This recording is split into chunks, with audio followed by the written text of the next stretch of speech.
Saranya birthday celebrations జరుగుతూ ఉండగా అనన్య ఓర్వలేకపోతూ పళ్ళు కొరుకుతూ ఉంటుంది.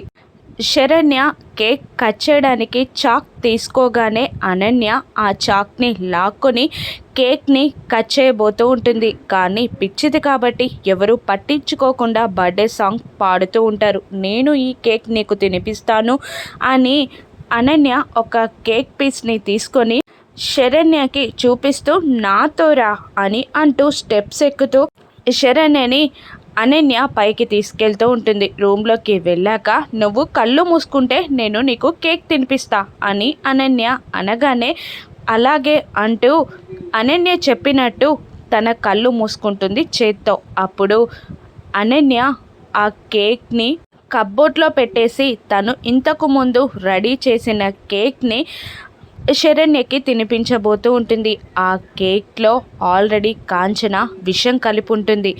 ఆ కేక్ని తీసుకొచ్చి అనన్య శరణ్యకి తినిపిస్తుంది. ఇక దర్శన్ శరణ్య ఇద్దరు ఇంటి నుండి బయటికి వెళ్ళబోతూ ఉండగా గుమ్మం దాటక ముందే శరణ్య కళ్ళు తిరిగి పడిపోతుంది. దాంతో అందరూ షాక్ అవుతారు. అమ్మ శరణ్య అని ఆనంద అంటూ ఉండగా శరణ్య నోటి నుండి నురుగలు కక్కుకుంటూ ఉంటుంది. ఇక అది చూసి అందరూ కంగారు పడుతూ ఉంటారు. విషం తాగిన శరణ్యకి ఏదైనా జరుగుతుందా? ఆనంద కాపాడుకోగలదా? రాను నెప్సెస్లో థ్యాంక్ యూ ఫర్ వాచింగ్.